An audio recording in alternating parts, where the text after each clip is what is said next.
What are we talking about here? What history have you read? But then if you were to say, it's about slavery. Every document that the South said was about slavery. No, that's not true. Well, you have this stigma that you're not thinking of the money. And yes, the North didn't need slaves for the most part. So the best way to hurt the South and help African slaves was to free them. So you got to give some credit to both sides. But yes, this is why we love Abraham Lincoln. He made it clear in his speech that it was not just about economy. It was about a human being, and this is just wrong. The argument becomes, no, that wasn't the reason for the Civil War. Well, we shouldn't be arguing over that anyway. It was Northern aggression against the South, even though it's the South that fired the first shot that began the Civil War. It's like, are you serious? It's all about perspective. So who wants to discuss or talk about, or even when we talk about Dr. King, think about how we talk about him. Why did he get killed? For speaking against the norm. And you had a group of people that didn't want him to challenge. What was the norm at the time he was talking about? Pretty sure he didn't want people being violent when they protested. But that was true. But what was it? He had came out vigorously against the war in Vietnam, and he had came out vigorously about the government must do something about the poor, and that there had to be a radical redistribution of wealth. And once he started talking about that, now he was public enemy number one. Nobody wants to give up money. Let's be honest. But think about it. He made the point beautifully, eloquently. It didn't cost any money to desegregate the South. But now that you've desegregated and you see all these people who don't have any money, now you've got to do something. All of a sudden now it became we have a problem here. So even when we talk about these people, we talk about them in a little box and not see the full measure of the person or the people. No one talks about, or we talk about it very superficially. A. Philip Randolph. A. Philip Randolph was about to bring 100,000 African Americans to Washington, D.C. just before World War II, demanding the government do something about segregation in the workplace. And Roosevelt was so petrified. He signed an executive order saying the federal government we won't discriminate. And the paperwork got lost in the war. No, it didn't get lost. They followed through on the executive order. But think about it. What was moving the country that way? It was like, look, you can't tell us to go fight something. I always tell the kids, they watch a little video about Hosea Williams. He came back after fighting in World War II. And business as usual wasn't going to cut it. He had on his uniform. He went to get a little drink of water. He went to get a drink of water, and they beat him till he almost died. And he said, I was sitting in that hospital for 2 months, crying, wishing Adolf Hitler had won the war. Because we keep saying, well, the war was about freedom and all this, but when blacks came back, they still couldn't enjoy the fruits of the freedom they claimed. And a lot of people constitute the war as one of the turning points in our society finally having to, I don't want to say recognize, because it took too long to recognize, but for the African American community go, this is unacceptable. And this is where you get your 60s and 70s. But you don't have, the war ends in 1945. Correct. It's not until the 50s. It took another decade for people said, blacks said enough is enough. Well, there was, how time, when it comes to the war. When you came back, everyone was happy. When everyone's happy, and I'm saying as a country as a whole, we defeated the evil. You do have that honeymoon phase till the Korean War starts. The evil on the outside, but not the evil on the inside. Once the Korean War starts, we're back at it again, and the minorities are being sent now to Korea. So the age-old argument came right back.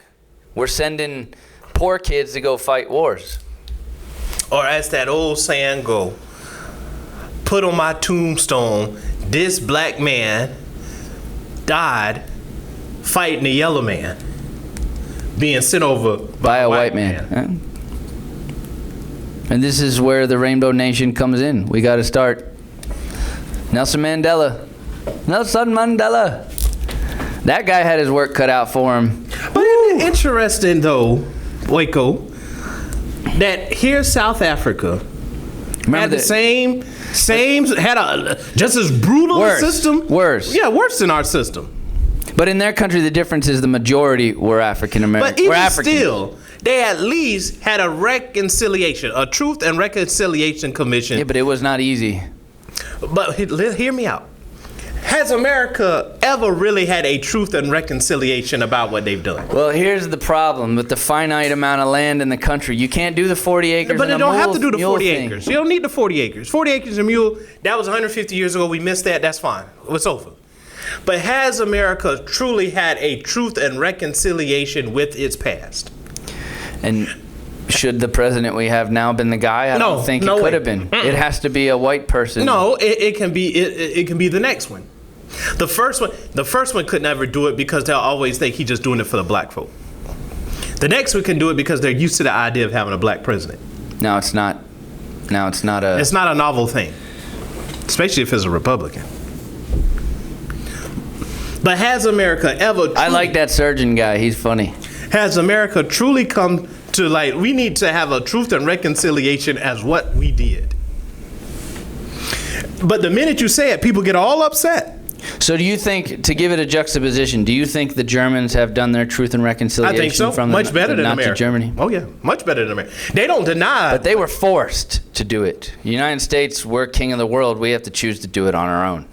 But think about it. South Africa did it painfully. Painfully. Germany had to face up to it, but they did it. Rwanda went back, and you want to talk about facing it. Some of these people live next to each other now. Think about it. You have German stuff in you. No, I don't, but it's funny. You're close. So you can't go around Germany without them. They make you go to they want you going to the concentration camp. Yeah, they want you to see what was done. What was done. They have accepted their truth and reconciliation. America denies it. They don't want to do it. You know Dr. Kissy, the guy we went and saw during that thing? Dr. Kissy, by the way, at USF, he's one of the guys that really is just incredible at opening your eyes on African history and African Americans. And he, one of his big things is if you look up the definition of the word genocide from the United Nations and from the Geneva Convention and all that stuff, slavery of the United States, African slavery, would have fallen under that genocide. Yeah. Oh, yeah, easy. Separating families. Yeah. Forced labor. Mm-hmm. Millions killed. Including the Native Americans, which we don't want to discount. Mm-hmm. But yeah, I mean, technically that would fall under a genocide. We don't come to grips with it in a minute, and when you start talking about it, people get all defensive. Well, don't bring that up. It's the past. Yeah, but people's past. Nobody wants to reconcile when it's us. It's easy to tell the Germans, hey, you need to learn about Nazis, about Grandpa, and all that stuff. And certainly it doesn't when it makes you have to come to grips with these things happen and people are affected by it. Or people don't forget. You know, you don't forget what happened. I tell, look, what? So how old Dr. King would be if he was alive today? He would be 86, because he's two. Say almost 90. Yeah, he's 2 years younger than he was born 2 years after my grandmother was born. Now my grandmother's still alive, so that's his generation. So potentially, it may have been difficult, but potentially he still could be alive today. So I don't want to go on the Jesus route here, but do you think that if he had lived, that it would have been as much of a movement as it turned into? Or do you think that his momentum, which is the word you use, the movement, would have grown with him still alive? This is the bummer about being a martyr. It's a benefit sometimes. I don't think so. Americans have a very short attention span. So I think Vietnam was now had the nation's attention. Yeah, but his stuff revolved around Vietnam. It was you're sending black boys to go fight this war. Mm-hmm. But Americans like to think we solved the problem. We did this. Problem solved. That's one of the reasons they have all those we have all those problems in the Middle East. Americans think black, white, and so we solve this problem. We remove him. Problem solved. Not you remove that problem, but power vacuum. But fight or for things power. Happen. Yeah. So I think we passed the Civil Rights and Voting Rights Act. That solved the problem. And all it did was, okay, you did that, but now we have these problems here that had been laying dormant. And now what do we do? I think the world's just a big giant experiment. I think that we're just learning as we go. There's no perfect system. We got to work through it. And I can understand why the King family copyrighted his writings. So they couldn't be changed? So they couldn't be used in causes that he would not approve. There's an old saying, it's easier to build a monument than it is to build a movement. That's why, you think about it, Dr. King's been dead for almost 50 years. His legend grows with time. Yeah, I think that's the same for any martyr / But the reason powerful person. But the reason his legend grows with time is because he ain't talking no more. Yeah, if he was still alive, he wouldn't be a legend yet. I think he would have been a legend, but he grows his legend grows with time because he can't talk. So when you say, well, as you'll hear people like, well, Dr. King said this, and it's like, you know his speeches very well. Yeah, but it's like, I don't think that's what he meant when he said that. Well, do you remember the controversy with the monument in Washington D.C.? Yeah, when they had to change it because a wording was slightly off, or they didn't finish the sentence. I forget what it was. They changed the wording a little bit. Yeah, and that, of course, made it sound completely. They felt it made them sound very arrogant. Yeah. I didn't think it did, but those who knew him felt that it made him sound arrogant. So they just adjusted it. But if you look at his well, I guess that's not true. His tomb, that's quoting his words, but they kind of paraphrase it at the end. They do paraphrase it? At the end. That's not quite what he said. Are you okay with moving on? Landy, yeah, you need to leave. We don't want to keep you. You're allowed to open the door and stuff. I know this is way past normal. Yeah, you can. And this one of the reasons why we do this is because I think it needs to be done more often. It gives an opportunity to vent. No, that's not what. Vent. Who, me? Yeah, you. I'm not venting right now. I'm trying to make a groundbreaking statement. Groundbreaking. To the camera, and you're gonna do that. Look, I was gonna say, look, this is what we have to do. Like you said, we're afraid to have this talk. We're not afraid to have this talk, but I think most of the people here are afraid to have this talk. I think it both ways. We're comfortable enough in our skins that even if we disagree, we're not disagreeable. Most people are not comfortable with having this discussion. I agree. And it includes the entire country. And we're going to be specific since we work here at Thomas Jefferson High School. I think it will be more specific. We'll just say our department. I don't think we can have this discussion with everybody in our department. Okay. Because it would become too sensitive. It is sensitive. And we're nervous. And when I say we're nervous, white people get nervous in this conversation. But why would they get... Oh, and remember what we talked about? What happened? Because we don't want to hear we're wrong. Remember when I talked about it at the Men's Warehouse? We were talking about the Men's Warehouse. Which didn't air yet, but... Well, the thing that was funny about it was, as I thought about it, I'm like, if I did something, I come across as the angry black man. If I don't do anything, then it's like, why didn't you do something? Are you guilty? Yeah, why didn't you do something? Why don't you stand up for yourself? And see, when you have a discussion like this, you come across, I'm afraid he's going to turn into the angry black person. I'm not angry. I think about what Dr. King said. I'm going to quit quoting Dr. King all of a sudden. I remember what Dr. King said the night before he died. And one of the things, they always talk about the end of the speech because it's beautiful. But he made a point earlier in the point was he said, all we ask is that America be true to what she says on paper. Constitution. Just be true to what you say on paper. And I think that's where most of us are. Just be true to what you say on paper. All men are created equal. So if that's what you say, be true to what you say on paper. That's all all this stuff, Black Lives Matter, whatever, it all boils down to the very simple thing. Be true to what you say on paper. And I think a lot of people you're right, they get very nervous. No, we get nervous. It's nervous. Get very nervous. And I think it's both sides. You say that black people are nervous about it. I think they get nervous too. I think they're nervous having this discussion for the reason you just said. If I really say how I feel, I'm going to be construed as angry black person. Or if I don't, black woman. If I don't, then I'm the one who's I'm just accepting. giving and accepting the present norm. And We need to have this. These discussions need to happen between friends, between people. It took us a long time to get here, too, though. Let's be honest, Mr. Balkmon. It took us a long time to get here. We've been across from each other for 9 years. 9. And at first, you were nervous around me, and I was nervous around you, simply because of our looks. Really? Don't do that. You know as well as I do.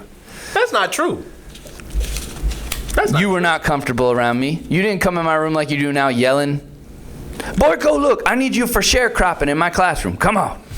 How many classes do you see me going to begin with? Well, you should always come in first because that's the class you know really well. So I'm cool with that. First and fifth. First and fifth. First and fifth.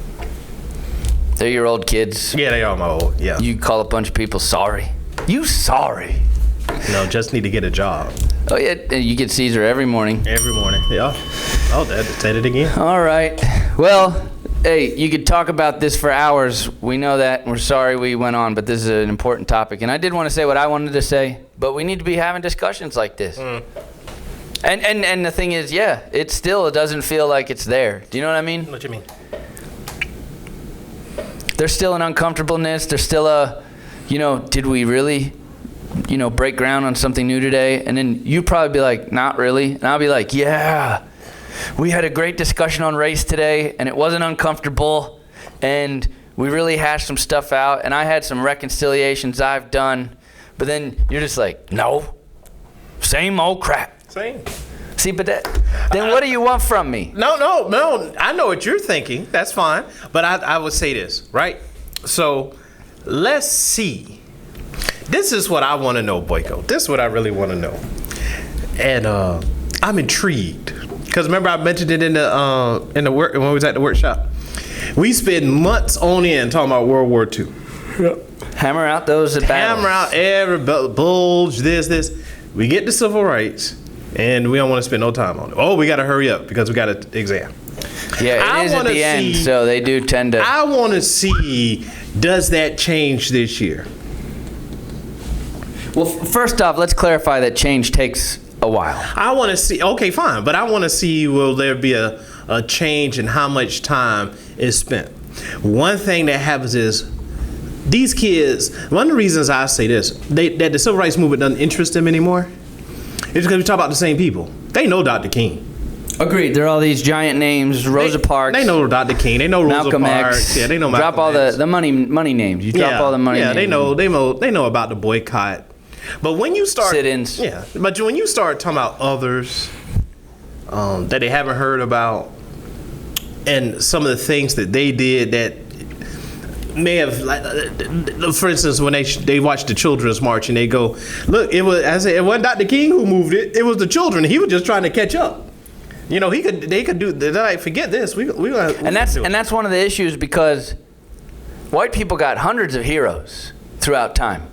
I was talking about Alexander the Great today. Yeah, I saw that. So, what? Black people have 5 heroes? If we got 5. No, but that's the thing. From the textbook, Rosa Parks. Mm-hmm. You can't. I mean, you can think of Malcolm X as a hero at the end. He changed, but how many teachers do you think talk about Malcolm X? Really talk about him? In all his colors. Transitioning and all that. In all his colors. I don't know. Like you said, this is where, as a teacher, you think of that test. Do you think the conservatives talk about Malcolm X? Maybe not as much. Because at first it's this negative connotation. So if they like he was hurting the movement. Mm-hmm. That's how they portray it. But you need to go into the part at the end, which is he changed, and because of changing, he was killed for it. He was killed for wanting to be nonviolent with Martin Luther King. Mm-hmm. Yeah. So I think that's the interest. The interesting thing to me is how much of it will it change? Will it still be the same things? The March on Washington, Look, I could almost, okay, and no one believes me on this. Well, most people don't. You look and you go, well, Balkmon knows civil rights. Ms. Washington knows civil rights. We're all U.S. history teachers, right? All of us should know civil rights. All of us should. And I think we're moving towards that. You do know that probably in 5-10 years, African American history will be a required course. It would make sense. It will. And it needs to be. But Like I said, not just for black kids, because that's it. We need to teach people their history. Or when some teachers talk about African American, Don't skim it. or minimize it. Minimize its significance. And look, and I've been guilty of it. It took a real reckoning and having a situation show Whitey why I was not paying enough respect to the history of a group of people. How about this? And I am not a bad person. No, you're not a bad person. So if You it have your took me issues, but you're time, not bad. true. If it took me time, it's going to take some time, Well, Balkmon. I give And you I'm not an- saying I'm the pinnacle of humanity or anything. I'll give you an example to think about, to ask. Who am I asking? Just Myself? No, just ask around. Oh, okay. Oh, got it. Ask around. Clear. Have you ever been? Forget Florida. Have you ever been to a civil rights museum? I mean, you could even include Florida, and even myself have not been to one. I mean, other than the Holocaust Museum, which is just for the Jewish population of the Holocaust, Now, Boyko, I want you to know. there aren't a lot, but there are. There are. They're Not just a not lot. popular, and since they're museums, Or they don't or make they're enough not money. close. They're not close. Or close, yeah. They're not close to here. Yeah, because Florida wasn't really a state yet. Yeah. Slowly. But like the National Civil Rights Museum in Memphis is extremely well. That's where Dr. King got killed. So. Oh, that's the one you were showing. The whole hotel is the Yeah, museum. uh-huh. Yeah, that looked really neat. Um. Are you following through with that? Yeah, me and my wife were gonna go and Time out. I thought it was.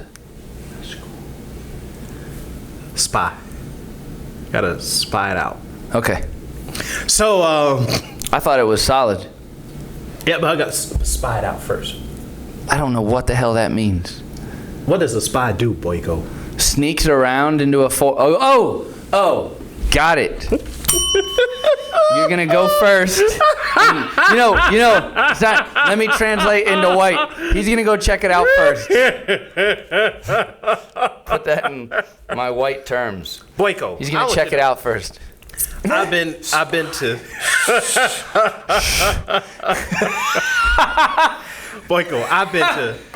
Boyko, I've been to Gettysburg, Fredericksburg, Chancellorsville, Petersburg, Shiloh, Atlanta. I'm trying to think what other battle. And each of them have a civil rights museum? No, these are Civil War battlefields. Yeah, I knew the battlefields, but I didn't know where you were getting at. But I'm saying, I bet Dave's like, I've been to this battlefield. Have you been to a Civil Rights Museum? You know what I mean? Yeah. So that's what I'm talking about. But that's the whole discussion was on that. The fact that it's not just. I mean, and this is where when Miss Henderson tried to explain primarily historically black colleges to me, as a white person at first, I'm like, I don't get it, but I'm gonna nod and be like, yes, I don't want to make Miss Henderson mad. Yeah, don't. Who does? No one does. So I'm gonna just listen. I don't get it, but now it makes total sense. If you're a black person and you actually want to learn your history while going to college, You probably have to go to. you need to go to a black school because you won't learn it at these other colleges unless you take a specific class. Yeah, and then it's still quick because it's only a 15-week class. Unless you major in African studies, And which so I'm sure there's not too many colleges that have them.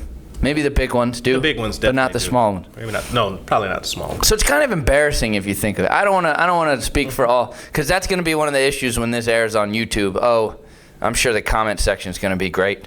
Yeah, you think You don't people speak watch. for all. Yeah, all 5 people will have something to say. Yeah, but right. Come on. whatever. I don't want to speak for all white people, so that's not what And I'm I doing. definitely can't speak for all black. But I'm kind of embarrassed that we haven't gotten to this point sooner. That it took at least our county. We're talking about the country lawsuit. too. I need a lawsuit. That it took a lawsuit to get our Powerful lawsuit. very powerful. Powerful lawsuit. Well, folks, we could talk about this for hours, and we do need to go. rambled. This, we've been off the clock now for like an hour. An hour. 60 minutes. And I ain't getting no money. But it was for a good thing, and we're gonna have lots more of these discussions. But we will see you guys next time. And thanks for watching. And that sounds horrible. That sound like Gonzalez's music. This is supposed to be a song called Hypnotize, and it does not sound anything like the song Hypnotize. If you listen to this enough, you will be hypnotized.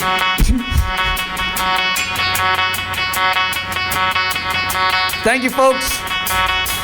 Be easy. Be easy. Whoa! Whoa! Holy moly! All right, bye, everybody. Yeah, you're right. That's awful.